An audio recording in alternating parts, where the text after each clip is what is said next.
So hello everyone. Thank you so much for signing up for the first event in our Exploring COVID-19's Intersectional Impact on Women and Girls Worldwide webinar series. It's going to be super exciting, and we have a lot of great events coming up. I want to first thank you all for signing up, and a huge thank you to Salo and Bethel for joining us today for this incredible discussion. Since this is our first event and we're online right now, bear with us if there are any technical difficulties. We're still kind of learning here, so please give us your compassion and your patience and your kindness. That's much appreciated. We're doing the best we can.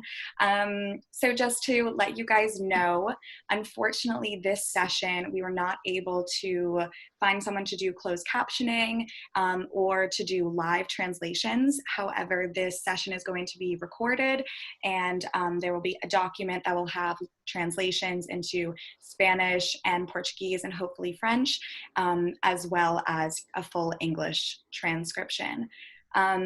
Just wanted to say that we really hope this is an interactive discussion. So please feel free to engage with your facilitators in any way possible. We really implore you guys to be using the chat feature, to be talking there. As well, our Marina will send in a document into the chat feature, and on that you can see kind of the questions that we're going to be going through, as well as if you have any ideas or things you want to write up there. There's also a Spanish translation of the event description and the questions, so if you need that, it's on that document. Just to go over some of the guidelines that are on the email. So Girl Up will not tolerate any forms of hate, microaggressions, or biases in any and all forms. If you engage in this discussion in an inappropriate manner, you will be asked to leave. Please mute yourself on arrival, but feel free to unmute yourself if you would like to engage in the conversation through using your voice, but as well as, keep typing in the chat feature, and Salo, Bethel, and I will be responding to you guys in that as well. Also, because this is an interactive session, if you do want to participate, make sure that your comments are relevant, and that, we're trying to make sure everyone can be included equally as we all want to and can.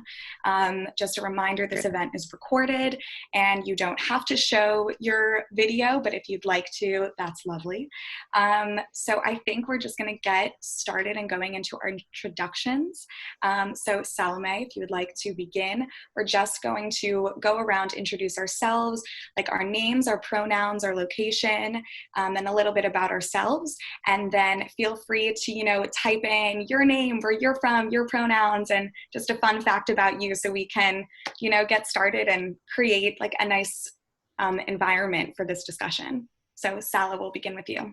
Yes, of course. So hello, everybody. Thank you so much from the bottom of my heart for joining us today. I'm so excited for this discussion.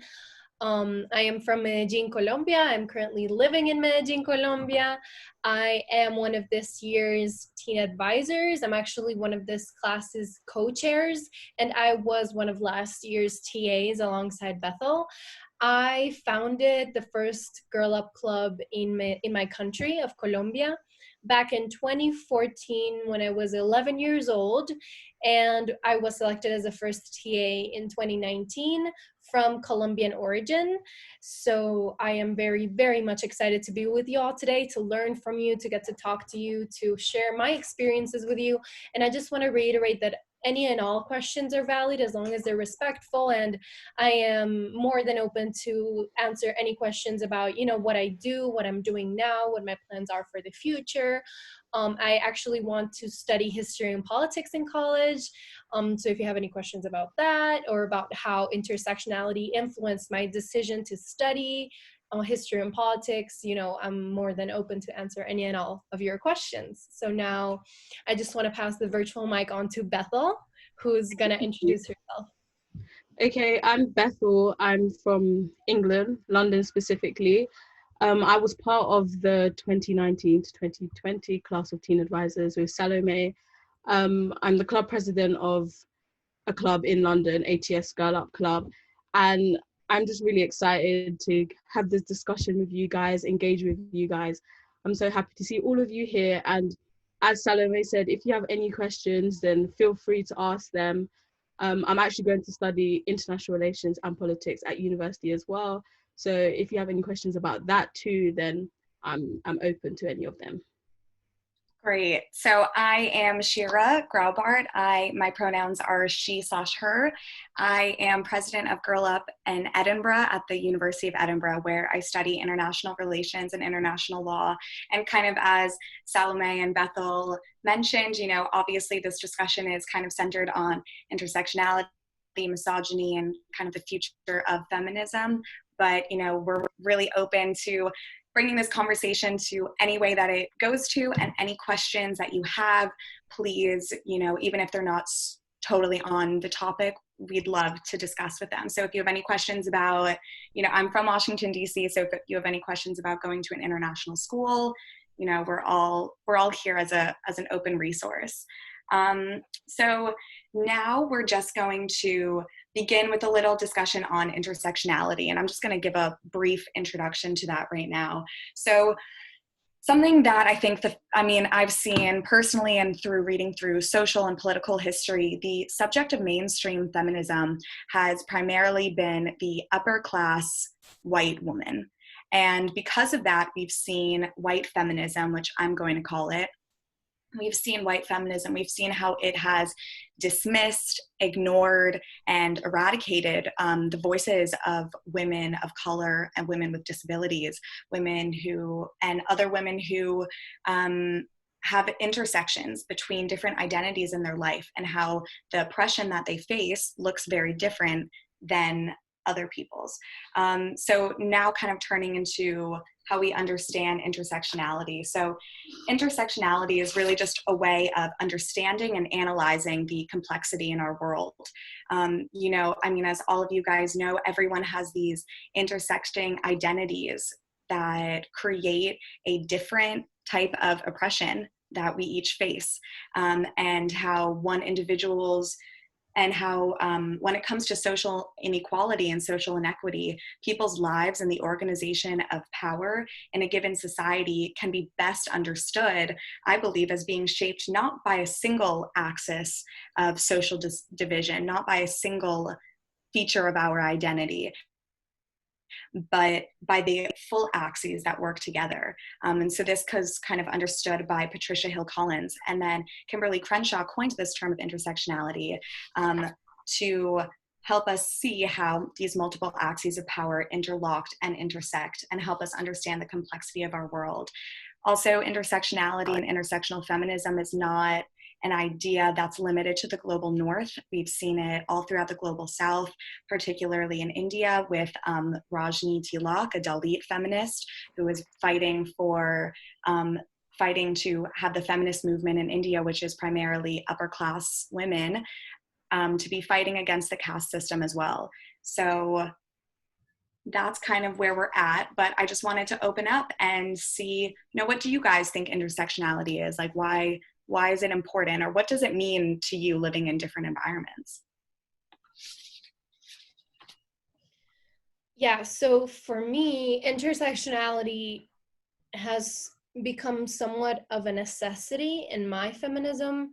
Being a Latin American woman, growing up and for those of you who don't know, Colombia has been a war-torn country for like 70 plus years now. So, growing up in a war-torn country, in Colombia, in a Latin American country, it hasn't been easy to see the feminism of the United States reflected in the place where I grew up in and what my community actually needs. So I began this process of understanding what intersectionality means when I started to realize just how different my community's needs are from the needs of other clubs around the world.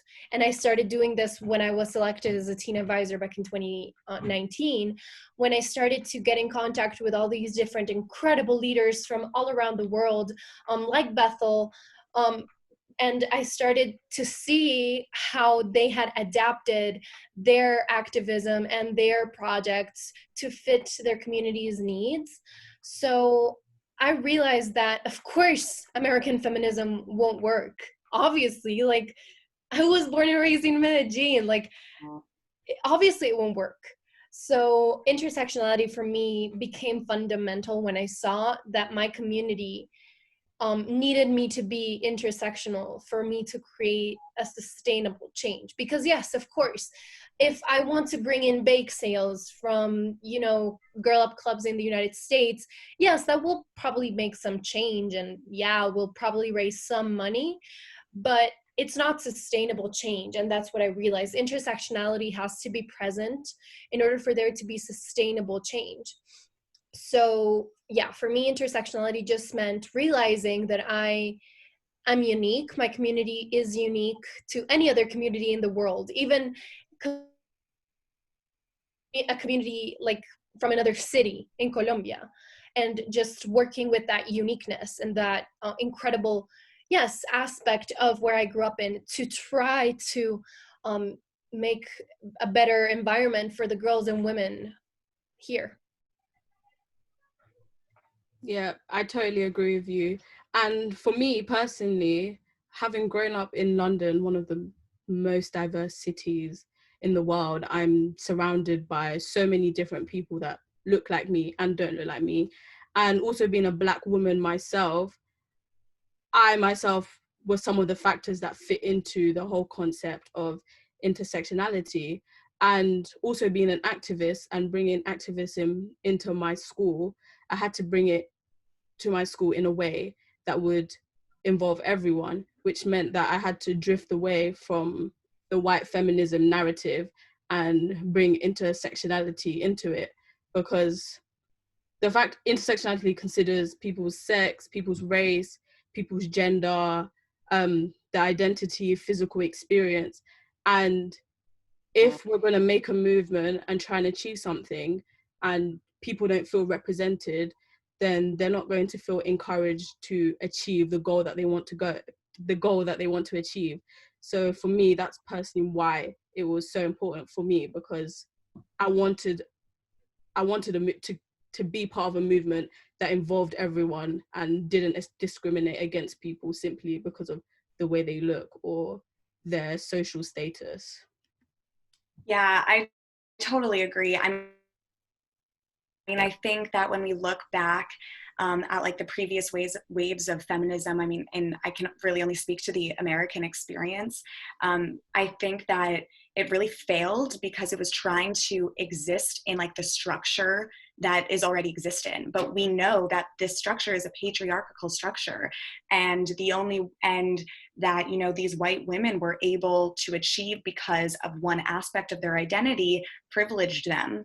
And so it's kind of like on us to look at the privileges that we have and how we can use what privileges we have and use different aspects of our oppression to then like dismantle this whole structure. You know, like we can't be fighting. It's not just about, you know, bringing women up to men. It's about like dismantling the structure, because by, you know, asserting that we need to bring women up, it's just like it's assuming that, you know, men are where we're at. That's the ideal. And like, no.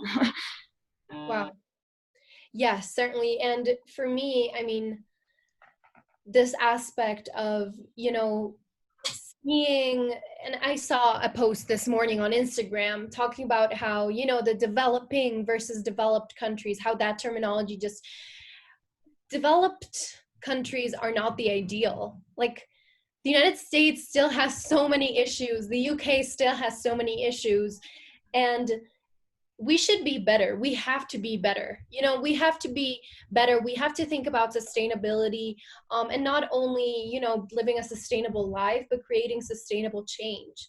So yes, for me, you know, analyzing intersectionality is one of the reasons why I decided to study history in the first place. I need to know where things come from. I need to understand why things are the way they are. I need to understand why white feminism exists in the first place and why it isn't right. And that is why I decided, as an activist, as pro-woman. As a womanist, that is why I decided to study history in the first place, because of intersectionality. And I don't really think that there can be real activism without intersectionality. Let's just look back. The first, the suffragist movement in the United States excluded Black women. And, that's not the society that I want to live in. I don't want to live in a society that excludes people at all. Yeah, I was wondering if, Salo, you could talk to, you had mentioned that when you had looked at the other girl up clubs like across the world, you had seen that they were kind of focusing on issues that weren't as relevant in your community. So I was wondering if you could talk about kind of like what intersectional feminism looks like in your community and how it's different than, the intersectional feminism that we might require in the US or in other, countries. Yeah, of course. So I'll just take you all a little bit backwards to the root of the issue, what I believe is the root of the issue. So I live in a city called Medellin, which, if you've ever seen Narcos in Netflix, yeah, that's about my city. That show, like, really, it was real life here in my city, in my country. And unfortunately, yes, drug dealing, drug cartels like the Medellin cartel were what started to really influence the objectification of women. So, for instance, you have to know Pablo Escobar to understand this. So Pablo Escobar was the drug lord of the Medellin cartel back in the 70s, 80s. And he went to the United States for business meetings with his American, friends or business partners. And he came across Playboy, which, I have absolutely nothing against Playboy and Playboy models, like, all the power to them. But he came across this ideal of Americanized beauty, of the blonde woman with the big boobs, the big butt, and slim waist. And before that, women here in Medellin and in Antioquia, which is my state, we were actually encouraged to be natural. We were encouraged to embrace the way that we looked. We were encouraged to be independent. Although, yes, there was and still is a patriarchal society, women were still being encouraged to, marry whomever they wanted, or have as many kids as they wanted. They were not pressured into certain beauty molds. But that was before Pablo Escobar. So when Pablo Escobar, came across this Americanized ideal of beauty, he brought it back with him. And back then, plastic surgery was reserved for the people who were wealthy. And the man who was the wealthiest was Pablo Escobar and, his partners. So he started encouraging girls to get plastic surgery done. And how he did this was he would go to, schools, and he would pick out the girls that he wanted to have plastic surgery done. He would pay for their plastic surgery, and then he would expect, sexual favors in return. He would expect, or they would expect, the girls to be there for them whenever they wanted them to be. So that is how the objectification of the Colombian women started. And that is why when you think of Colombian women today, you think of Sofia Vergara with the big boobs, with the big butt, with the crazy hair. That is why you think of Shakira's hips. That is why. Because those women grew up in a narco-influenced society. So when I discovered all of this, because I didn't really know this before, and I remember my mom always told me, Salo, if you see a man looking at you coming out of school, like, you do not say a word to him. Salo, you can never be involved in the modeling industry. Salo, you can never talk to any grown-up man who isn't your family or your teachers. Salo, you can never do all of these things. And I started wondering, like, why is that? Why do my American friends, or even my friends who live in other cities, why can't they do that? And it's because my mom also grew up in this time when her friends who were involved in the modeling industry got picked by these narco men, by these drug lords, to be, the girls who had the plastic surgery done. And again, nothing against plastic surgery, all the more power to women who get plastic surgery done, but it's just the way it was back then. And that is how, you know, I began to understand how my community is nothing resembling of the communities that some of my friends are advocating for. So, you know, I have friends who live in DC who, you know, go to Women's March protests and do fundraising events by, you know, I don't know, tutoring or washing cars, or I don't know, like all these different things that I can't do here. And I can do them not because I don't have, you know, the capacity to do that, but it's just not going to help at all. Like here, if I do a bake sale to raise money, people are not going to take me seriously. People are going to say, oh, that's so cute. What I have to do is put up posters, tell people why there are hundreds upon hundreds of posters around the city banning sexual tourism, why Pablo Escobar's legacy is not long gone. You know, that is why what I have to do to stand up for the women in my community. And although bake sales and fundraisers and I don't know, Netflix party nights work for my friends in DC, it will not create the change that I want in my community. Because I mean, a lot of the women that I'm advocating for don't have money to spend on bake sales in the first place. They don't have Netflix. They don't even have laptops or televisions or smartphones. So, and it all stems back to this place. And this women that I'm advocating for think that they need to get plastic surgery done for them to become women. They think that their role is to look good for men. So, you know, you just have to look at the history behind certain places, and that is a history behind my community, and that is how, you know, intersectionality has played such a big part in my activism.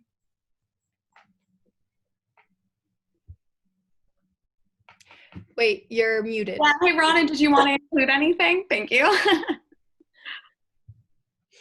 Sorry. Hi, I'm sorry. I'm like shopping in a store right now and listening in. So I wanted to add something that I like conducted research on over the year, specifically in the Jewish community and feminism in the Jewish community as well, specifically with the difference between Ashkenazi women. Ashkenazi is women of European descent, and Mizrahi women, Jews who are of Middle Eastern and North African descent. And I think people tend to forget a lot about the intersectionalities and the vast differences of people in the Jewish community. And when feminism was emerging in Israel specifically, it was strictly white. It really, really was, specifically in the 80s and the 90s. And it was mostly their goal was to break the glass ceiling, as it is typically anywhere in feminist communities. And when in the 90s, when Mizrahi women were starting to get fed up, because they were generally in Israel, they were treated as second-class citizens. Mm-hmm. And the Mizrahi, I'm sorry? Who are Mizrahi women? Mizrahi women are women of Middle Eastern descent, coming generally from Iraq and Iran and Morocco and Yemen, and countless other Middle Eastern, North African countries, Egyptian probably, all living in Israel. And a lot of people confuse the emergence of Mizrahi feminism as a response to Ashkenazi feminism, when in reality their own goal was also to just break the patriarchy within the Middle Eastern community as well. I mean, it was very, very common. It still is very common, especially, I mean, I come from a Middle Eastern Jewish family as well, to see a lot of the patriarchy still instilled even in my own household. But their goal at the same time was to break the glass ceiling within their own community. And when they tried really, really hard to band together with Ashkenazi feminists, the Ashkenazi feminists turned them away. And that's when they started to create their own group called Achoti, which means sisters. And when they tried conducting their own seminars just like this, or panels in person, they would say, we felt like we had to keep our Mizrahi identity at the door. Even during their own seminars, they were told that they weren't valid, their opinions didn't matter, their problems didn't matter. Because in the Mizrahi community, they weren't just fighting patriarchy. They weren't just fighting white feminism, they were also fighting classism as well. These were women who were trying to raise families and get out of their working class jobs. These are women that worked in textile factories and meat packing and places that you see general lower class people all around the world working. And it wasn't until the early to mid 90s that finally Mizrahi women were able to open up the table and create the first convention that was for Mizrahi, Ashkenazi, Ethiopian, and lesbian women. And it was groundbreaking. But to this day, there's still a lot of stereotypes running around that Mizrahis, specifically Mizrahi women, aren't valid. And that it hits me kind of personally as a Mizrahi Jew myself. So I've always found that really interesting because I never thought of that. I've always known about intersectionality, specifically from Shira. Shout out, sorry, she's my best friend. I've always heard about it, but I never thought it would go that in depth with affecting me and affecting my community in somewhere over 3,000 miles away from me, and to feel that connected to it. So that was my little addition that I wanted to make. Yeah, thank you so much for sharing. And just kind of to respond to what Fernanda had written in the chat, I just wanted to kind of explain or go into why we even need to have the term white feminism. And that's because in a lot of conversations when we're talking about race, gender, ability, and other kind of concepts, we use white as like the implied universal subject that we're assuming as like the center of the conversations. And Kimberly Crenshaw, when she coined the term intersectionality, she showed us how by looking kind of at what Rana had just mentioned, when you look at employment and employment discrimination, there were a group of Black women who brought a case against General Motors in the late 1980s, arguing that they didn't hire Black women. And the court rejected the attempt to bring a suit on behalf of Black women and said that the action can only be based on race or on gender. And because Black men were being hired, then it couldn't be a case about race discrimination. And because white women were being hired, it couldn't be a case about gender discrimination. So it's when we're using kind of the word white feminism, we're really trying to go back and try to stop ignoring the unique discrimination that Black women experience due to white privilege and male privilege. Mm-hmm. Yeah, Bethel, do you want to add anything? I was literally about to say what Shira said about like the practical example of, for example, in a workplace, a Black woman can be discriminated against, and it's not because she's Black, because there would be a Black man who's not experiencing that discrimination. It's not because she's a woman, because there would be a white woman that's not experiencing it. That's literally what I wanted to add on. Mm-hmm. Bethel, you live in London, so you live in a very, very multicultural environment. I was just wondering if you wanted to speak about like what your experiences have been, regarding intersectionality, regarding Black feminism, or even just, like being able to find spaces in these environments. Yeah, so the word intersectionality, I would say, isn't something that's usually like mentioned or said.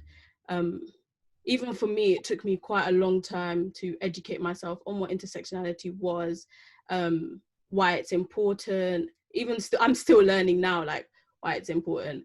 And yeah, okay, I can talk from personal experience. Yeah. For example, in work, it's like I'm talking about because I've experienced that same situation that I mentioned before, but like in work, I would. Sorry. No, you're totally good. No, it's good. Yeah, okay. So for example, in work, there was like this situation where it was me and another white girl that was involved, but when the situation happened to me, it was seen as less than and like not important and no action was taken upon it. Whereas when it happened to her, something was done about it, action was taken, it was sorted out. And to me, I was like, okay, this discrimination is not because I'm a woman, because she's experiencing the help that she needs. This has to come down to something else, something more personal, probably due to me being Black. But I think it's so, especially before like the whole Black Lives Matter movement being so out there, it's quite difficult to be like, oh, this is happening, this discrimination is happening because I'm Black, because people will think, oh, I'm just throwing the race card. Or yeah, so before I would just like not speak up about it and just let it slide, but now I'm more open to discussing it and bringing it up without the fear of there being consequences for me speaking up. Mm-hmm. Yeah, and I think an important conversation to have about intersectionality as well is just allyship. I'm not Black, I'm not brown either. I'm a white Latina, I am Latina, but I'm not Black and I'm not brown. I will never understand what Black and brown people go through ever, or Jewish people for that matter. I'm not Jewish either. But I still can not try to understand, but try to be there for them as much as I possibly can, try to recognize my own privilege. I think the work really starts there. Recognize that privilege is not about the things that you've gone through, is about what you haven't had to go through. You know, privilege doesn't mean that you haven't really had any issues or that you haven't had hardships. It means that those hardships or those issues weren't caused by how you look or who you are. And I can, say for myself that I haven't had to go through racism. I can walk down the streets of Alabama without fear. And that is not something a lot of my friends, all of my peers can say. So I think the work for intersectionality is also linked with the work of allyship and just not trying to understand, because you will never understand, just recognizing you're privileged and doing something with it. I feel like if we are privileged people, we have a responsibility with the world. We are privileged for a reason. I am not religious or spiritual, really. I just think that if we have privilege of any kind, it can be economic, it can be the privilege to read and write. You have to do something with that privilege, really. And that really is what keeps me going sometimes when things get really rough. It's just feeling that responsibility, just that obligation that, a lot of my friends, a lot of my peers just don't have the same privileges that I do. So who am I to not make use of them, to not exploit those privileges, to try to give the people who needed a voice, or the people who needed, some visibility, because that's another thing. Like, I can never speak for Bethel's experiences. She can only speak for them herself. And I think that the power of privilege is just giving the people who need to speak the opportunity to speak, and not speaking for them yourself. And can I just add on to what Salome said?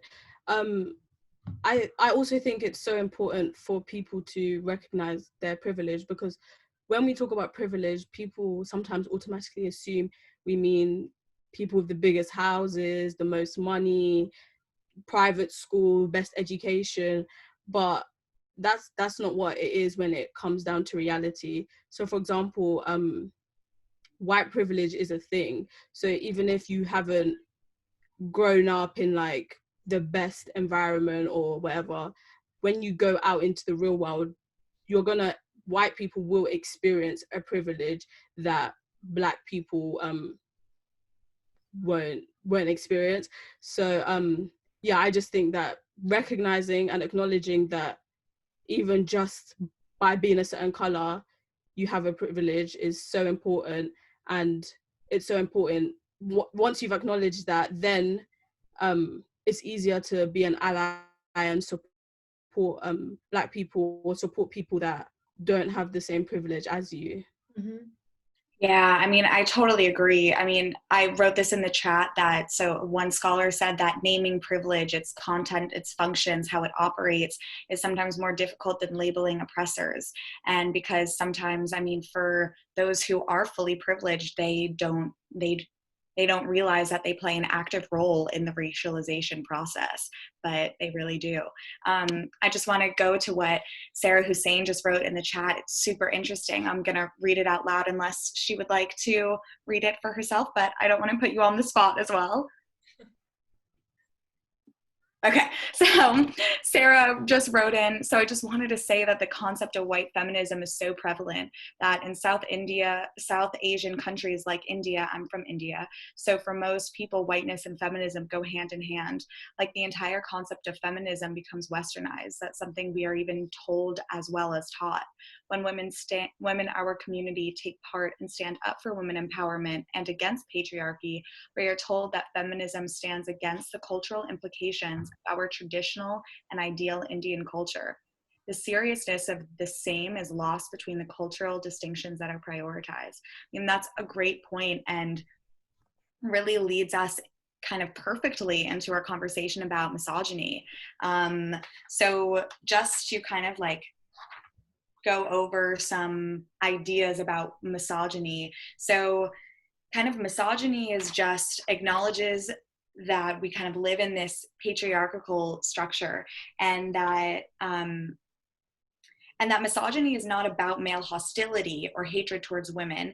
Instead, it's about controlling and punishing women who challenge male dominance. Misogyny rewards women who reinforce the status quo and punishes those who don't. So it's kind of like what we're talking about. I mean, that when kind of a little bit of what Sarah had mentioned, that when, you know, women take part and stand up, they face a lot of misogynist backlash. And so just kind of to help give like a difference between misogyny and sexism, because that can sometimes be difficult to like wrap your head around. So they work really hand in hand to uphold the social relations that exist. So sexism is an ideology that says that these arrangements just make sense. Women are just more caring, more nurturing, empathetic, which is only true if you prime people by getting them to identify with their gender. So sexism is the ideology that supports patriarchal social relations, but misogyny enforces it when there's a threat of that system going away. And I think, you know, we want to start talking about misogyny. Maybe you can talk about like what it looks in our lives, who can practice it. Yeah, I mean, misogyny is interesting. It's one of those social complexes that have been around forever. And I've been reading a book called Sapiens. I don't know if any of you know it. It's by Yuval Noah Harari. I don't know if I botched that, but here, I have it. I literally have it. It's this book. This book will change your life. Oh yeah, it most certainly will. And in the book, the author just says that, you know, racism has not always been prevalent, or, you know, certain religious stigmas, or there has always been the underdog, culture-wise, but there has been something persistent, and that is that women have always been viewed as lesser than. Ever since there has been human writing, there has been the concept of misogyny.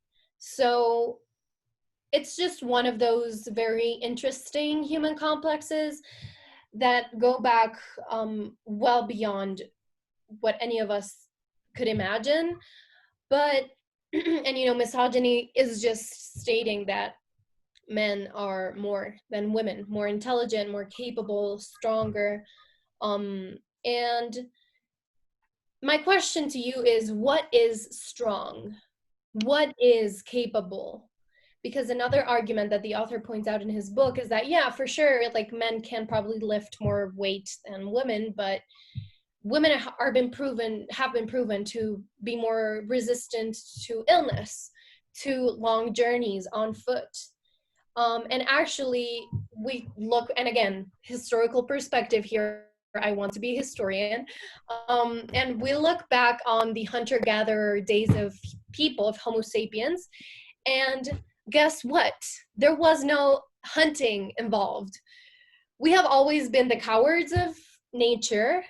We have always waited until the hyenas eat the remaining flesh, then the birds, and then we go into and break the bones and then eat what's inside the bones. So there wasn't really any hunting involved.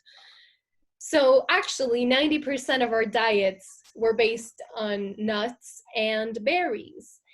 And people like to make us think that women are lesser than because in those days we weren't the ones who hunted. Well, men weren't hunting either. They were waiting until the hyenas got to the corpses of the animals, and then the birds, and then they got to the bones. So I just want to point out how misogyny doesn't make sense, really.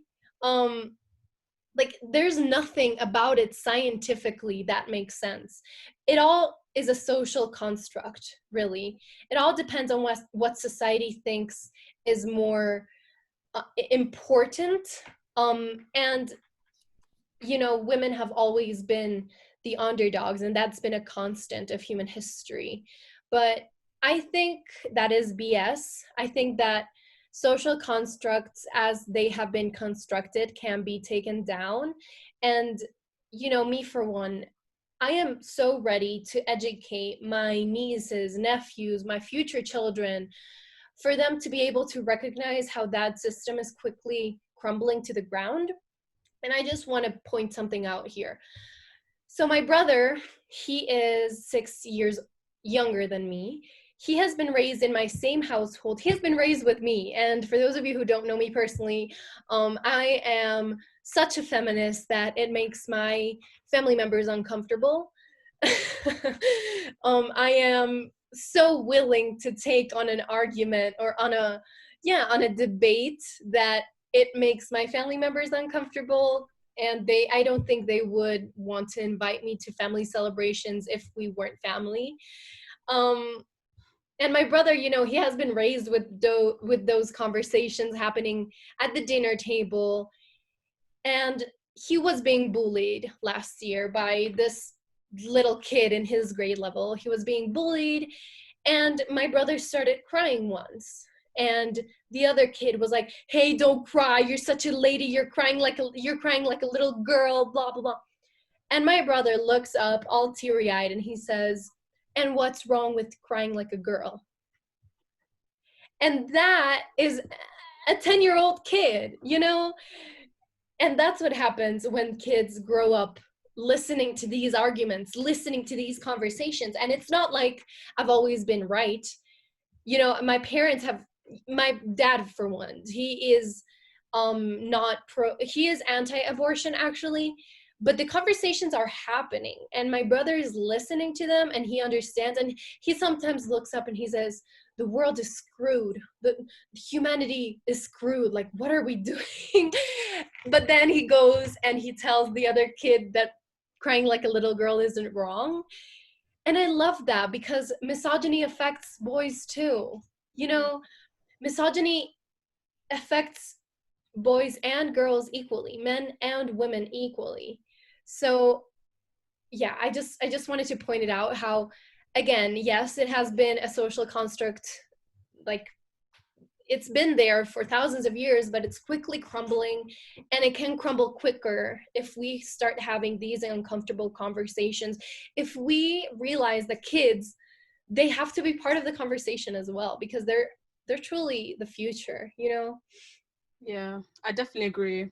First of all, your brother is so lucky to have you as an older sister. Best example ever. And secondly, coming off of what Sarah said in the chat, so my family, my family are from Uganda, and I go there every 2 years. And I went there 2 years ago with the way I am, very outspoken, a feminist point of view.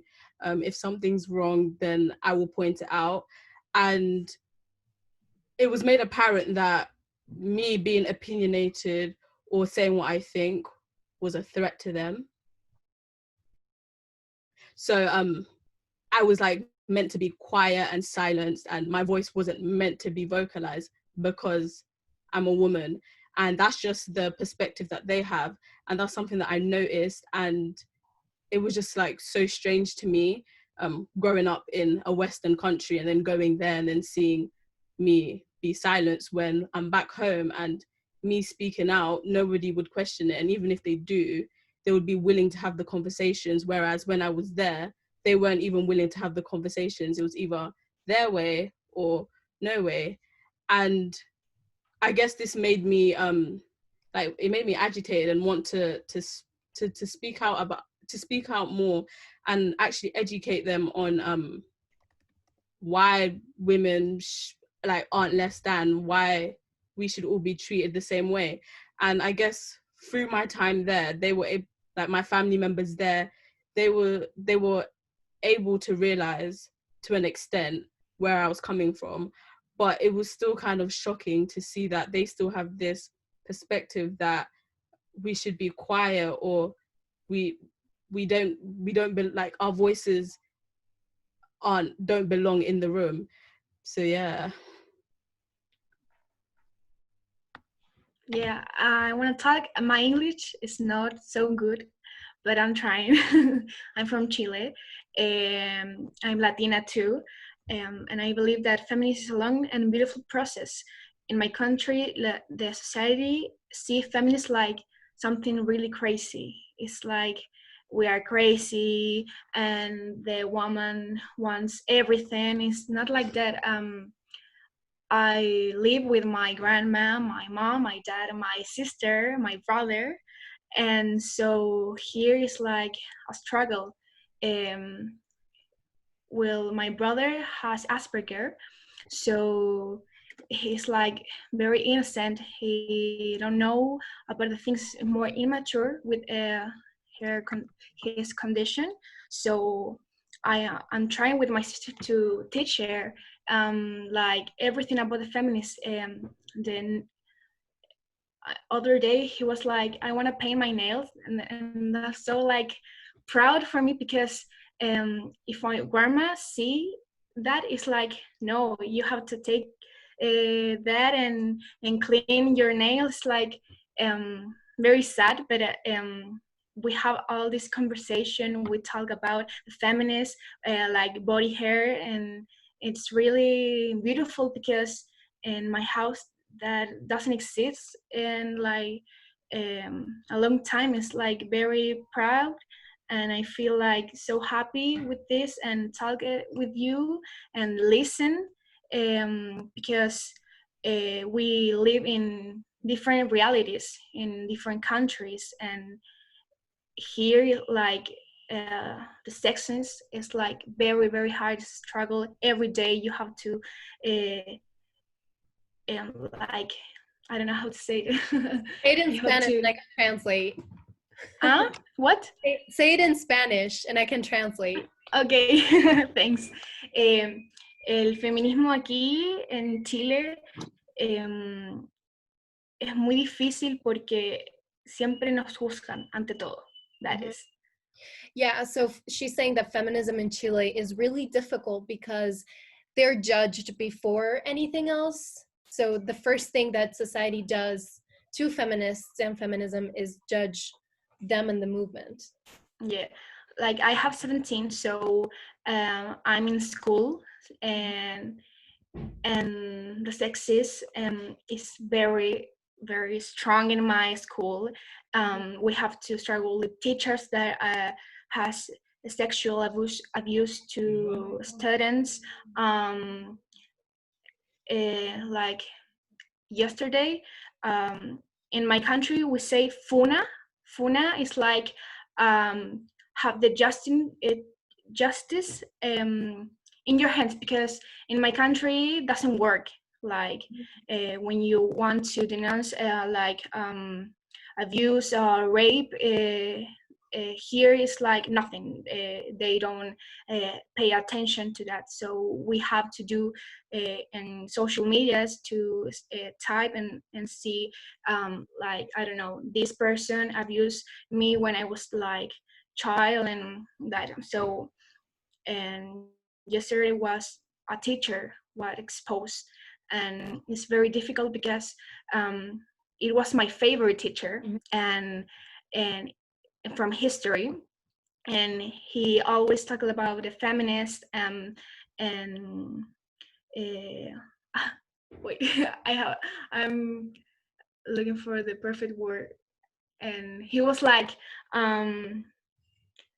feminist men. I don't like that word because I don't believe that, but he always like teach us about that, and then we came up with this sexual abuse, and it was like really hard because some people in my grades like seeing like I support the teacher because he's so good and whatever, and that is like difficult because the girls who do that expose are really sad and with all of this.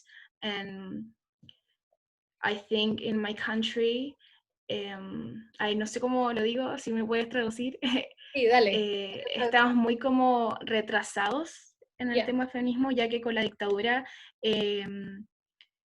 todo lo que se había avanzado se retrocedió. Eso. Yeah, so Antonio is saying that in Chile they actually had a dictator, so she feels that with that dictatorship, it all went back. So everything just, it didn't progress, but rather it just it didn't even stay the same. It just, you know, you didn't have any progress. You just went backward. And I definitely feel that. I think that that is a constant for Latin American countries. In Colombia and in Mexico, actually, there's this term that people refer to feminists as called mal cogida, which like means that you haven't been able to get a proper sexual partner, and that is why you're a feminist. So I think that that attitude is definitely very much prevalent in Latin American societies, and I think that Latin America is like that because, you know, we came from colonization. Like, we were colonized by the worst of the worst. When Spain and Portugal and England sent the people over to colonize, they didn't send the good ones. They wanted the good ones for themselves. They sent the ones who didn't have an education, the ones who raped, the ones who killed. So yeah, I definitely agree with that, and I'm so sorry that this is happening to you. In my city, actually, our mayor, he has been called out for sexual assault, and everybody loves him. Like, a lot of people love him because he doesn't have a political party, so he's like an independent who won the elections, and it's really all just for show. And for me, it has been difficult for me too, because I liked him at first just because he has progressive ideals, and I met his wife. His wife studied in the UK. She studied post-conflict like resolution, and I met his wife. I met his daughters, and it has been really difficult for me to like accept it, but I don't know, for me, I have to believe the victims. Like, I have to. For me, and this just reminds me of a conversation that happened when Kobe Bryant died. He passed away, and everybody was pointing out how he had raped a woman back in like 2003, and like the case had already settled, and he had given her money. There had been like an agreement, and yet we have to live in a society where we have to accept that men can be rapists, and then they can grow. Like, that is what we have to live with. And I'm not saying that that is your teacher's case. It just means that for me, when somebody does that, or when somebody abuses someone sexually, that cannot be erased ever. But still, we are put in a position where we have no other choice but to move on, you know? And that's unfair, but that's how misogynistic societies go. And that's why we have to crumble it, because we don't want our teachers to be in that position in the first place, or our girls to be in that position either. Yeah, totally. I mean, I think you guys are really raising incredible points.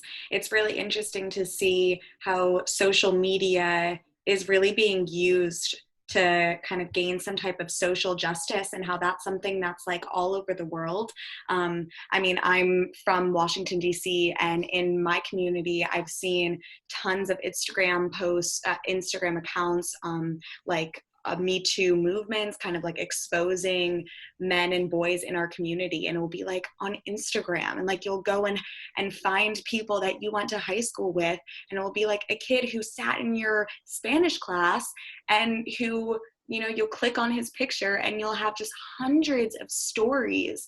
And it's just, I mean, it's incredible that we have social media to be able to, you know, get some power, but it's like it would be really incredible to have something to like really harness our power, you know, that we're not just having these random like dispersed individual social media accounts or activists, but if we could really like unite that all together. Marina, did you want to continue? Yeah, I just wanted to like go off of a couple points. I think the first one, like obviously this is kind of a big deal in DC and like in the United States in general, is the fact that we are currently in November going to vote between two men who have both been accused of rape.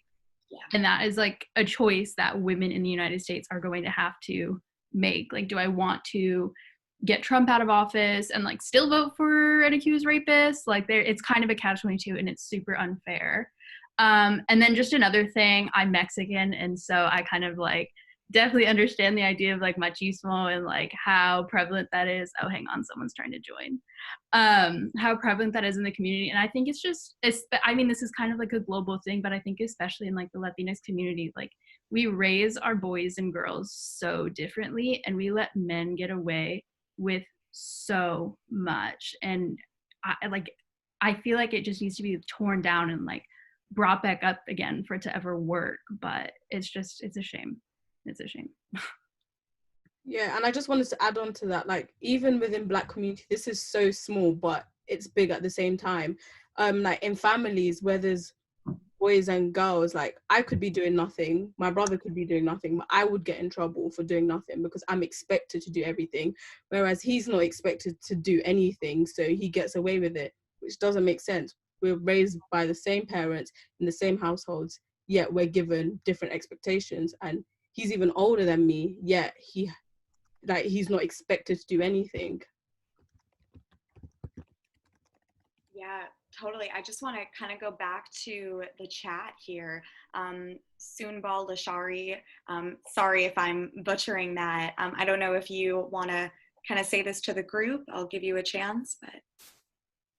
Okay, so you just messaged into the chat and said, I just don't understand one thing, like in Pakistan, some people dispel the feminist movement by stating that women enjoy certain privileges, like in case of civil or military services, they are not sent to remote areas, and actually some of the women don't opt for remote areas. This point kind of confuses me, and I don't know how to react to that. So if someone can clarify or add something, please do. I think kind of what you're talking about is like how a lot of men will point to certain quote unquote privileges that women are given.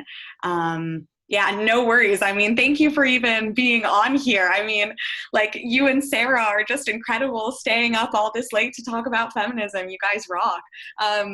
But just kind of going back to this, it's like they'll point to little situations where, you know, women might be given certain privileges, but it may be to like balance out the hate that's already existed.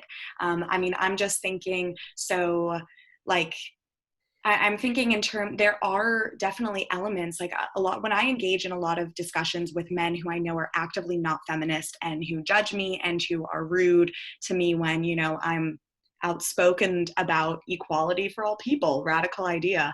And a lot of them will point to, you know, how the justice system, when it comes to like divorce cases, you know, the women will most likely be believed by the court. And then when it comes to child custody, a lot of the times the children will go to the woman, even if, you know, like she is not capable of handling the children. So, I mean, in those cases, I think it kind of relates to when we're talking about gender, like gender is a whole construct, and gender doesn't just refer to women, gender doesn't just refer to men, because that, you know, we don't live in a binary world.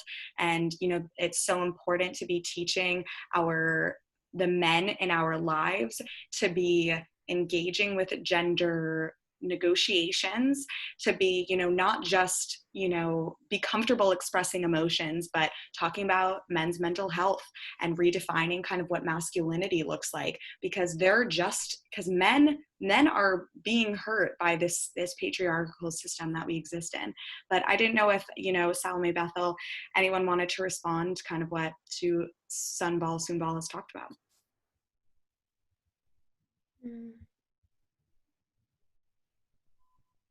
Bethel, I think you can go.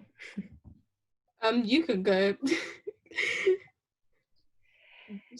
Yeah, I mean, as I said before, misogyny affects men and women equally. And yeah, I mean, just, it's a complex that has been instilled in human society for so long. So we can't be expected to take it or make it burn, or, you know, it's something that we need to educate our future generations with. So yeah, I mean, really, I think that is the only solution, the only long-term solution. But of course, voting, making people accountable. And in the chat there's a ton of talk about just Harry and Meghan and the royal family of the UK, and Meghan being pointed out to be an angry Black woman when Prince Andrew is over here with I don't know how many rape accusations. And honestly, yeah, like, I don't know who saw the documentary for the Jeffrey Epstein documentary. Yeah, everybody just, yeah, if you haven't already, go watch it. Prince Andrew did an interview with the BBC, in which the BBC asked him, like, okay, there's all this proof that you were with this man and that you were involved with the underage women that he trafficked. He's like, I don't remember anything. Yeah, sir, but there's a picture. I don't remember. I don't freaking care that you don't remember. Like, really, I don't care that you don't remember. Like, there's a picture, it happened. And if you don't remember because there has been so many that was just such a small part of it. So, you know, I think that, you know, misogyny is popularly shown to be something that affects women only. But honestly, I would want my son to have the opportunity to cry cry freely without being judged, or to want to use makeup because it's art and not be called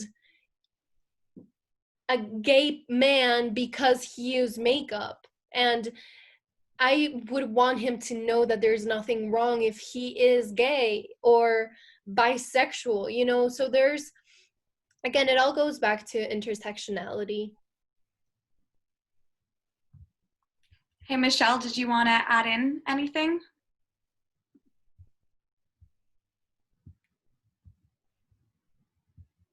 Yeah, sure. Hi everyone. Yeah, I just wanted to thank you for sharing your thoughts.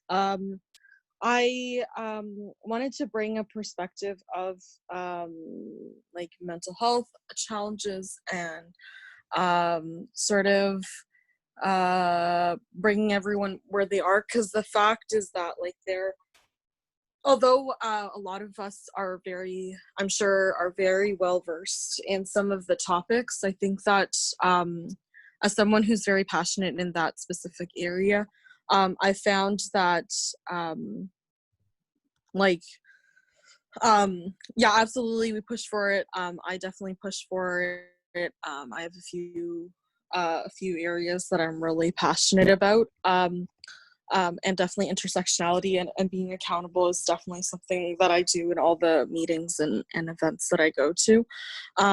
But what I've had before in the past, in my experience, is where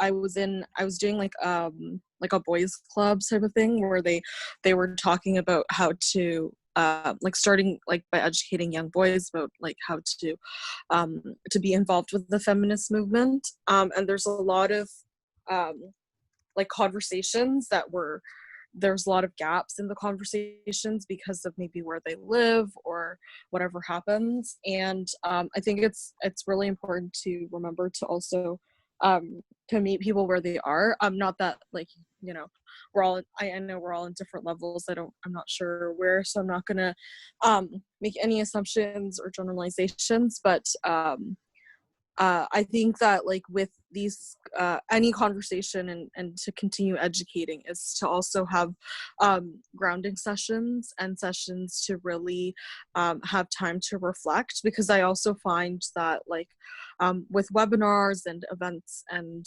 things that we go to, a lot of times there's one topic and then we talk about it for that session, but then after that there isn't a follow-up. And I, as someone who does have mental health challenges and who continues to regulate, and I'm also a practitioner in that, like in yoga and things like that, is that like there's a lot of like complexities in the mind which we've not really explored in the past, like in our history, and that sometimes people just get so overwhelmed that they just stop doing completely. So like to like hopefully, like as someone who's going to be joining the Girl Up team more frequently, is that like to have a space for conversations after those webinars, or like continuing the same theme, because all of the topics that we have are great, but to have like more of it, because sometimes also I don't get to hear all of the voices that are here, for example, or even like voices that are never able to be here. So yeah, just want to share that. Yeah, I mean, Michelle, thank you for sharing that. You bring up a really, really important, a bunch of really important points. I mean, it's definitely really important to be meeting people where they are and acknowledging that, you know, not everyone's going to be able to, you know, make grand strides to, you know, understand feminism in the way that, you know, all of us do individually. I mean, I also think you bring up a great point of, you know, there are different ways of like engaging with people and trying not to like convince them, but I guess show them the light and kind of show them why feminism is important and why it is a thing and why it's not just like crazy women who are being rejected by men. So I think that, you know, you're so right. There are so many other forms of it. And, you know, I think you also bring up a really good point that a lot of it comes down to kind of like this neuroscience as to how we as individuals make connections in our head, how those connections are being formed when we grow, as soon as we're being born and as we're nurturing throughout life, and that there are other ways of communicating with people, and there are other ways of advocacy outside of, you know, just having these kinds of discussions. I mean, yoga and, you know, kind of connecting to more spirituality is a great way of, you know, community building. And sometimes it's just like, sometimes you just, you know, need, you know, another person to just see who you are. I mean, so I say to my friends, you know, we've been facing a lot of anti-Semitism recently, you know, with Wiley just came out and, you know, a lot of stuff. And I've been trying to talk to some of my Jewish friends who are feeling just like very, very overwhelmed and feeling like totally, you know,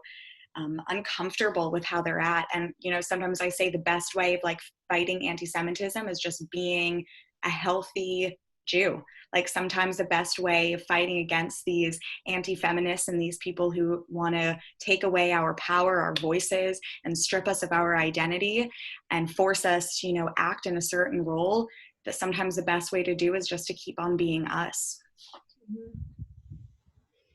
Yeah, I mean, this also has a lot to do with burnout. I don't know how familiar you all are with burnout, but if you work too hard for too long on something, if you push yourself too hard, you will get unmotivated. You will not be able to, you know, give everything of you. And to me, for example, I am that kind of person who would rather not do it at all than do it halfway.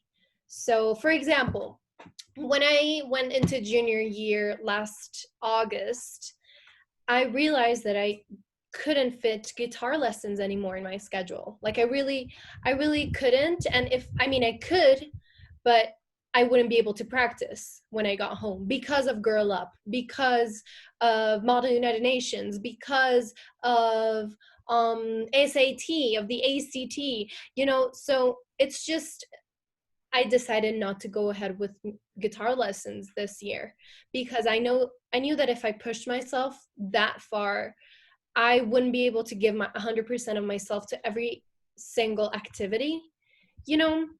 So if you aren't 100% well, your projects won't be 100% well. So I am a firm believer of you first. You have to go first, always. Like your health has to come first above anything else. Even if that thing is so important and it's so life-changing for so many people, you have to go first, because if you're not first, then that won't work. Like your project won't work and your project won't be 100% okay. I totally agree, because even with me, like from personal experience, I was the type of person where if someone would ask me, Bethel, can you do this for me? I would say yes, even though in my mind, like I wasn't mentally in the right position to do it. I would still say yes, because that's just how I am. And then I found myself saying yes to so many things. And then when it came to actually doing it, I was given 50%, 25%. And it looked like I didn't care, or I didn't put in any effort, or I didn't try, when I made the mistake of saying yes to so many things and burning myself out, which then made me like not give my full potential when I needed to give it. So that's definitely so important, to not overwork yourself in order to achieve the best quality, because at the end of the day, it's quality over quantity, not how much you can do, but the best in which you can do it and how you're going to produce it. Mm-hmm. Yeah, and if I could just add something else, a critical or fundamental aspect of a misogynistic society is pushing women over their limit, expecting women to do everything, to be a good mother, to be a good housewife, or not a good housewife, but rather, be a good employee. And if for some reason you missed your kid's birthday party, or you missed your kid's, I don't know, meeting at their school, then you are the worst mother in the world. You shouldn't have had kids in the first place. Or if you need to go absentee, or you need to go away from your job for a couple of days because your kid is sick, then oh my God, you're the worst employee ever. They should have hired a man. You know, that is a fundamental aspect of patriarchal and misogynistic societies, expecting women to do everything perfectly. So as Shira said, the biggest act of rebellion for me is just to be yourself. Like really, screw what they think, you know? And me, I've always felt pressure from my family and from my parents to be great at school, to be great at volleyball, to be great at everything that I do. And my male peers don't get that pressure. So really, the best thing that I can do for myself is trying my best, but knowing that it's okay if I don't meet the expectations, you know, because we are human. We need rest. We sometimes, if you, even if you aren't a mother, you want to be there in your little brother's birthday party, and if you have to cancel to go to Model United Nations or to represent your school at a conference, then you do that. Because when you accept that you can't do everything, that is rebellion right there. And when you work yourself and work on yourself to become healthier, that is rebellion within itself. Yeah, totally. I'm so. Can I add something? Oh yeah, totally. Sorry. Okay. I just wanted to add, like, to snowball off of that conversely with men and women in the housing aspect, when a man in the relationship is seen doing like the bare minimum, essentially, they're praised for being such a great parent, when in reality there's so many women out there who are already doing all of that stuff. A father picking up his kid from school, babysitting for the day while the mom works, cleaning the house, doing the laundry. These are basic things that women go above and beyond all the time in the household to do. And yet, if a mom goes on vacation and asks her husband to watch the kids, or partner to watch the kids for a week, and they tell their friends and they're like, wow, you trust your husband to watch your kids for an entire week? You must be very brave. When in reality, that also shouldn't be a reality in and of itself. That basic parenting skills should go both ways, and they should be praised both ways. Okay, that's it. Yes, 100%. And I actually posted a comment on the chat earlier about how feminism really is beneficial for both men and women. And going off of what Rana said, my dad has been at every volleyball game, at every single one of my volleyball matches. And when I lose, he's there, and when I'm not, he's there. And he gets stared at. You know, he gets stared at by the other moms. He's like, oh my God. And my mom gets so much praises because she picked the perfect parent or the perfect dad to her children because he goes to volleyball matches. And that shouldn't be the case. You know, I wish that my dad wasn't seen as extraordinary because he was present. I wish that every dad could be extraordinary, but that extraordinary thing wasn't really that extraordinary. I wish that extraordinariness was really ordinary. I really wish that, and I wish that men didn't feel pressure to work their butts off to keep their family in a good economic place. And I wish that my mom, I wish that she wouldn't have felt pressure to drop out of college. I wish that wasn't society, you know? So I know that a lot of my male peers want to be fathers, and I know that they want to be good fathers. So that's why feminism really benefits them. And that is only one aspect. And we were talking in the chat about military service, and it was pointed out how in countries where male military service is mandatory, it is seen as like a benefit for women that they're not like required to be to pay military service. I see it as men shouldn't have to be obliged to pay military service in the first place. Like, really, they shouldn't be forced to go to war. It's that simple to me. And actually, this past week, the vice president of Colombia, who is the first female vice president in Colombia's history, she proposed a solution to gender inequality that was just give women mandatory military service. And although that is equality on the surface level, that really isn't equity. Like, nobody should have to go to war because they were told by their state that they had to. You know, it's not, it shouldn't be seen as a privilege, really. And in the ideal world, it won't be. But, you know, that's just the state of the world today. And that's just another reason why feminism is so necessary. Men shouldn't have to be forced to go to war, and neither should women.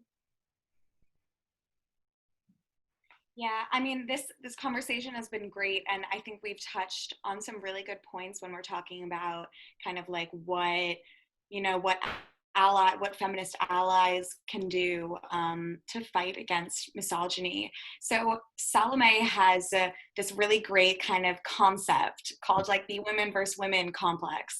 And I thought that it would be great because, you know, seeing how we have an amazing group of women and cis women on here, trans women, cis women, everyone on here, that it would be great, you know, to talk about a little bit about how, you know, how misogyny could be used by women against women, and how, you know, we as women need to be supporting and amplifying each other's voices, and just, you know, what kind of looking inwards to see what we can do towards other women in our lives to uplift them. So Salo, I'll leave it to you. Yeah, so this is not a technical term at all. Not yet. Not yet, anyways. I just came up with it because it is such a real thing. I see it as women pitted against other women. As soon as we're born, we're taught to criticize, and we're taught to analyze other women's imperfections and to compete against each other for the position, or for the man, or for the spot in the team, or whatever. We're taught that we have to go against each other to be better, to get further.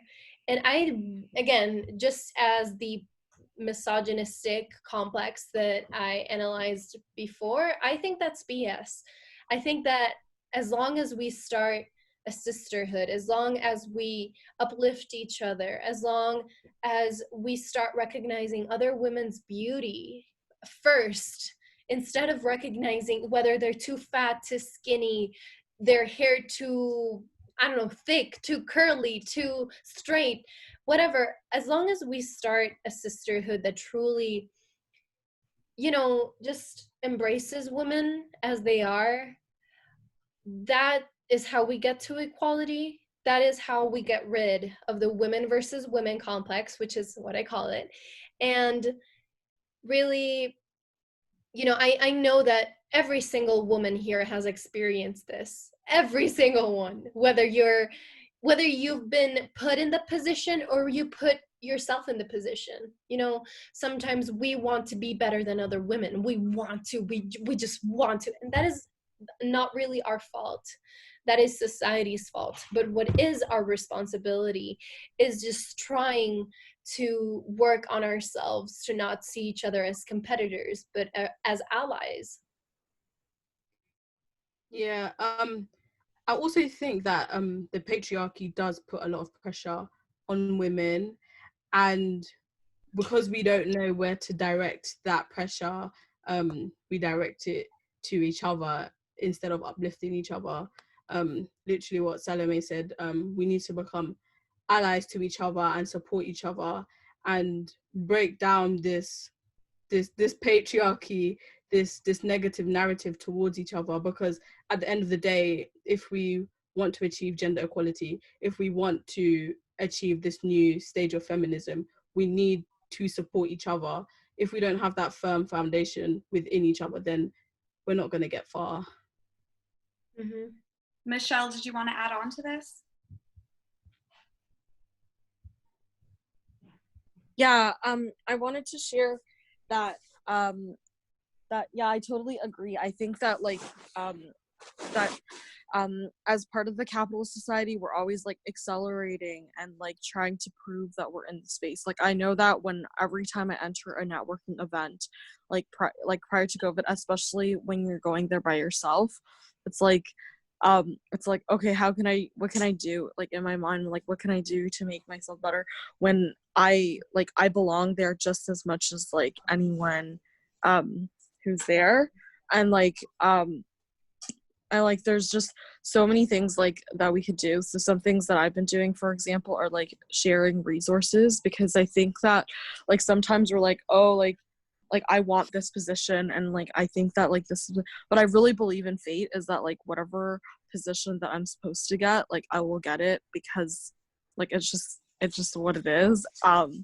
And like just getting all the positions won't necessarily help me, and I think that like sharing it along, like even if you don't get it, but someone who was in your community who's like-minded, like all of you women identities here, is that like at least there's someone else, and then we can like partner or like collaborate or like do something, and at least you know that there's like people on your side. Because, and I think there's two things. So first, like at the end of the day, like if you end up like being at the top, like I don't know, like state, like I don't know, the senator or the president or whatever, if you're there by yourself and there's still like a bunch of like men that are like old or white or whatever, then it's still going to be really hard to share your voice. But if you're continuously like sharing your like resources and things like that, to continue to amplify like the women identities and all identities, to be like there, then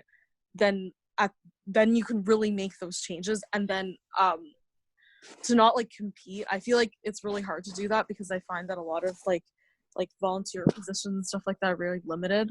But like to find ways that like somehow like we can all like work together, maybe like work in groups or like conversation circles or whatever, I don't know, but like something like that like can do that. Because I'm also part of Plan International Canada, and we had a summit where like we talked about like how youth sometimes get like tokenized, and a lot of times it's like there's limited opportunities, and then the neglected groups, like maybe racialized, maybe like neurodiverse, maybe like with disabilities, maybe LGBTQI2 spirit, maybe those people don't even know about those opportunities, and that's why the same people continue to be in the communities. The second thing is like sometimes I find that like when we provide those opportunities, that that after the like after a limited amount of time, individuals are like obligated to have the same profile as a lot of people. So like they have to be in university, or they have to be in the specific program. But like yeah, maybe those women, like those identities might go to university eventually, but as someone who like took some time off and then is going into, I understand like the experience sometimes actually takes you out of that like oppressed and like the colonized like education system, which has been like sharing thoughts but like kind of like suppressing some other information from different or like countries, and like taking like stepping out of it. That's why I love doing these involvements, because they're outside of the system, so like most of the time, and you can actually like create your own thoughts and your own values and cultivate your own experiences. Yeah, Michelle, I mean, spot on with so much. I mean, it's so important to be aware of your context and aware of like the structure that you're existing in and the structural inequalities that exist, because, you know, we're not born on an equal playing field, you know, and everywhere we go isn't an equal playing field. Even when you go to university, no matter where it is, there's still those who have more power and oppress others. Just kind of going back to like the women versus women complex. I mean, I've even found, I think it was like hard. Oh, actually, Antonia, go ahead. Well, I think that the sorority is very important. Caring for each other, promoting self-love, no normalizing degrading comments, and all of that things I think is so important, because we're like power. We have power in our hands, and we are intelligent people, and we are a strong woman. We have to take care of each other. We have to give us love. I think that is so important. We have to be like sister. I think that for me, for my feminist, is really, really important. I work with this a lot, because I was like, I grew up with that education where you have to be better, and you have to be always the first in everything. And I think that is so bad, because we don't know what the problems we maybe like, how to say,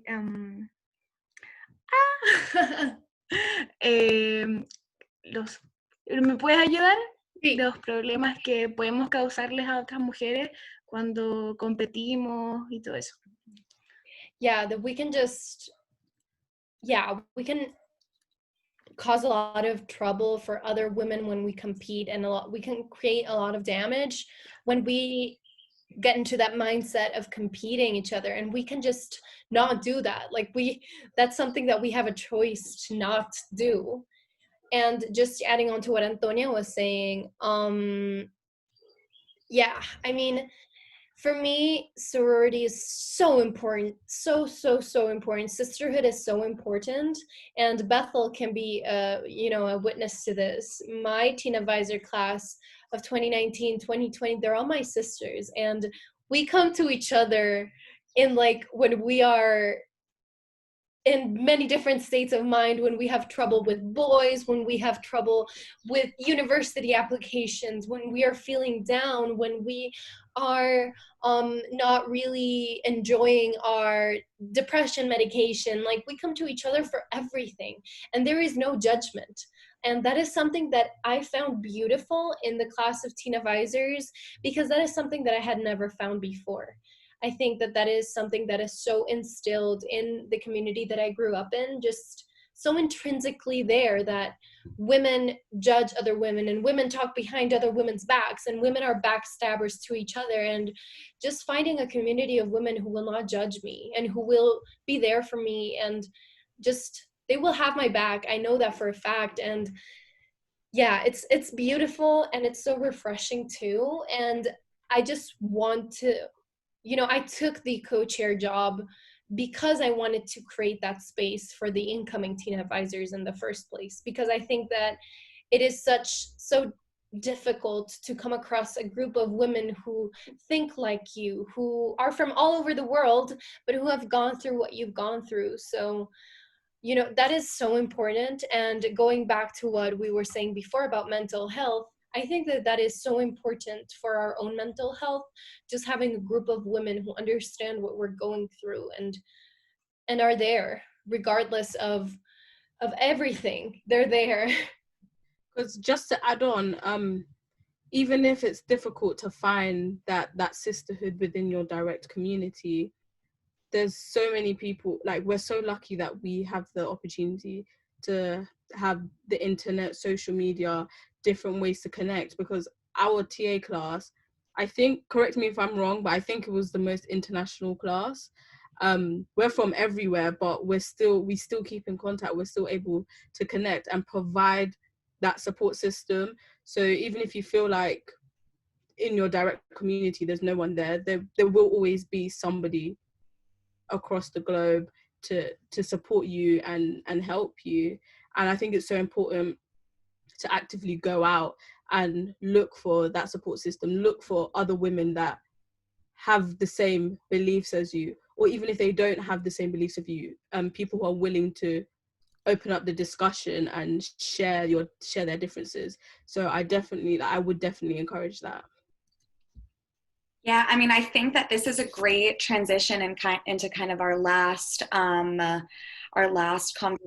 like topic of conversation on, like, the future of feminism, and how do we want, I mean, as you guys, I mean, in US history, at least, feminism is kind of split into different waves. You have the first wave, second wave, third wave, and some people argue that we're living in the fourth wave right now.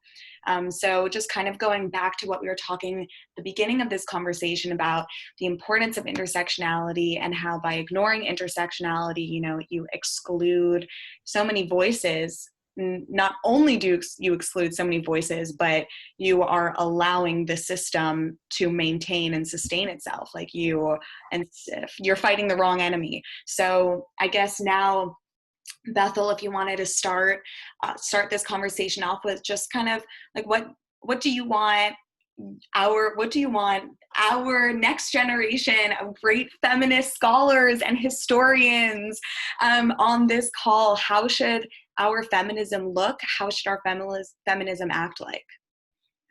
So feminism, for one, should definitely be diverse. It should include everyone. And in simple words, as we spoke about earlier, it should be intersectional.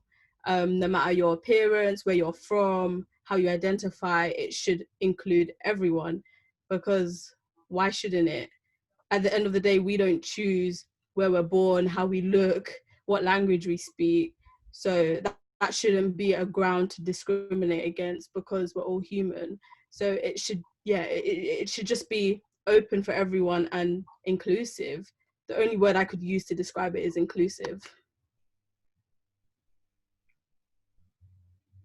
Michelle in the chat goes, I want women identities, focus on women identities with disabilities, physical, invisible, they are neglected, and being really inclusive in language, behavior, environment. Yeah, I mean, that's so important. Language, behavior, talking about rhetorical silences, what words we're using, what words we're not, just like even making sure we begin every conversation saying our pronouns, you know, what can we do to be more inclusive?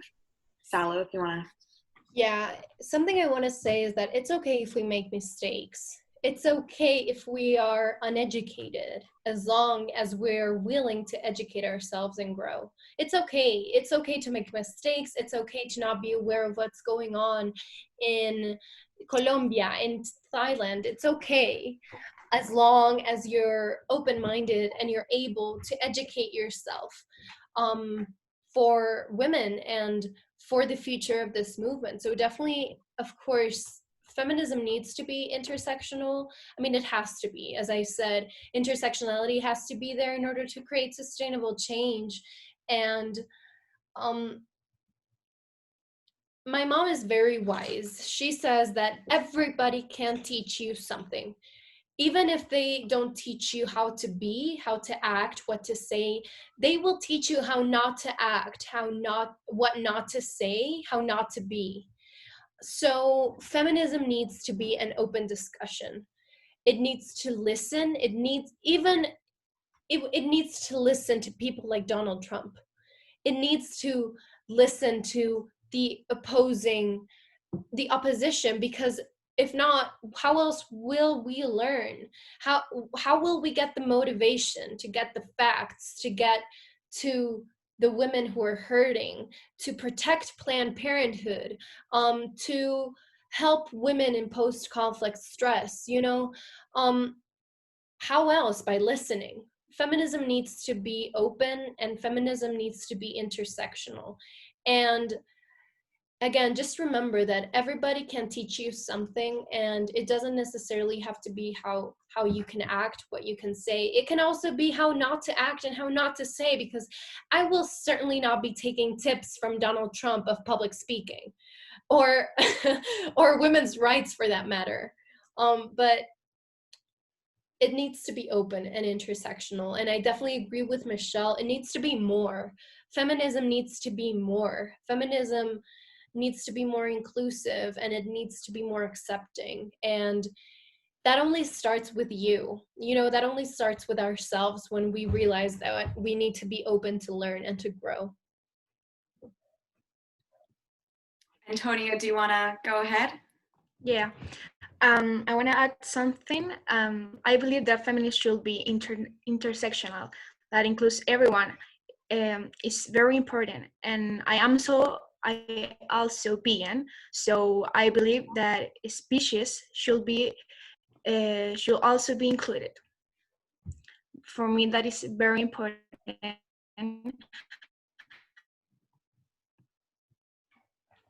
Oh, I think the connection went.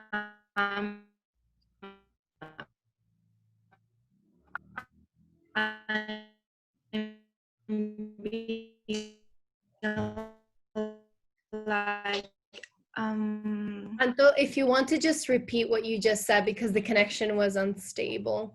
Oh, sorry. I just want to say that like I'm vegan. I'm vegan, so I believe that species should be also be included.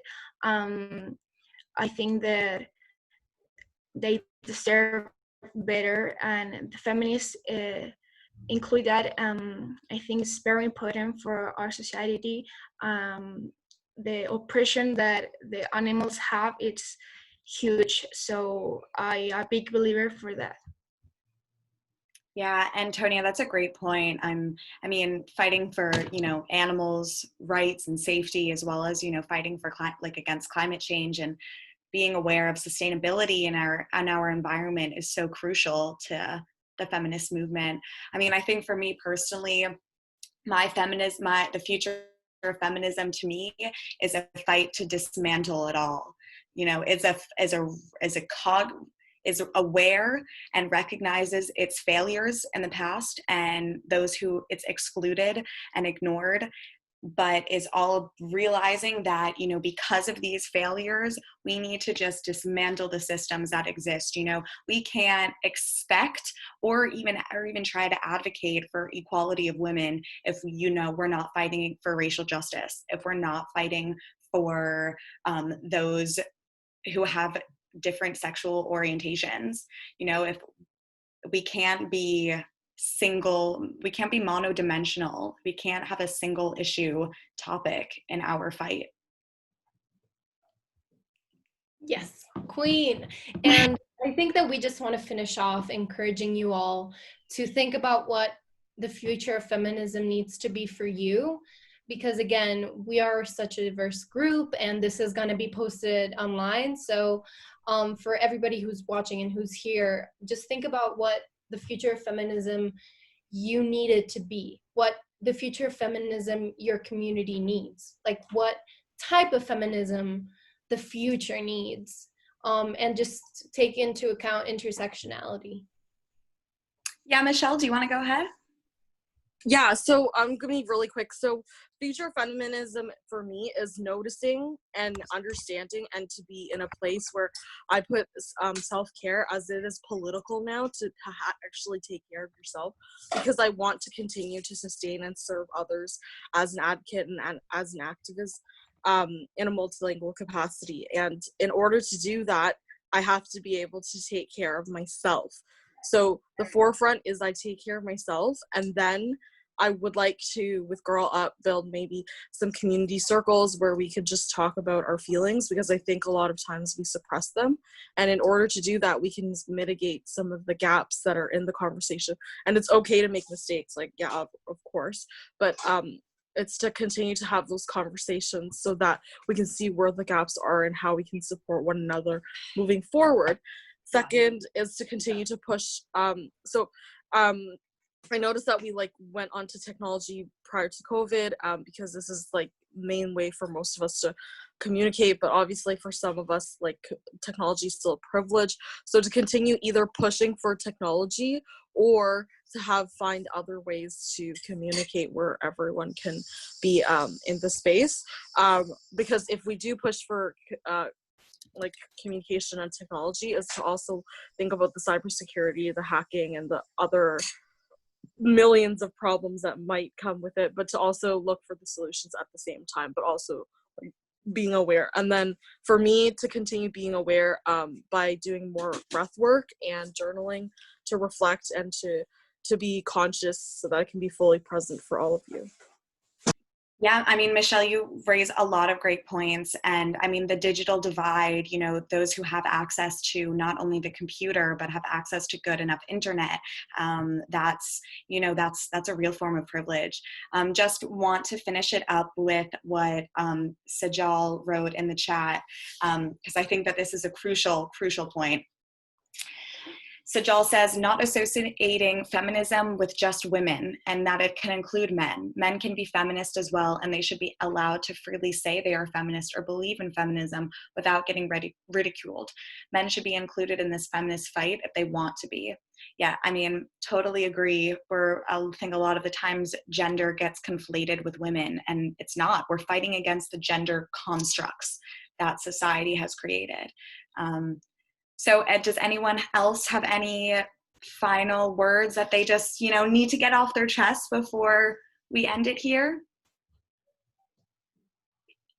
Well, I just wanted to thank you all for showing up to this and being a part of this conversation. I mean, you have no idea how incredible this is and how amazing, how happy this makes me feel, but also about how important this is just like in kind of the greater scheme of the feminist movement, how important just having these small conversations are.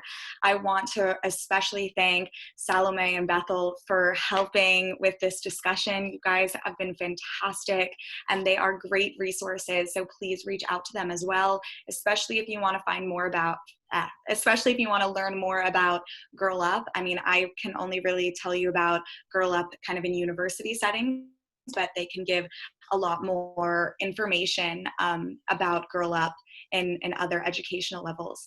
I also wanted to give a big shout out to Marina on the Girl Up Edinburgh account for, dealing with all of the tech side of it. You've been fantastic. And thank all of you individually, sincerely, from the bottom of our hearts. Like, this has been great, a great way to kick off this webinar series, and we really hope to see you soon. Also, just per usual, and as always, our Instagrams, our emails are fully open. Please, please, please message us with questions, concerns, advice, suggestions, topics that you want to talk about, or anything you're feeling. Please, we're always open. So with that, I'm going to end the call here. So have a great rest of your day. Bye. Thank you. Bye.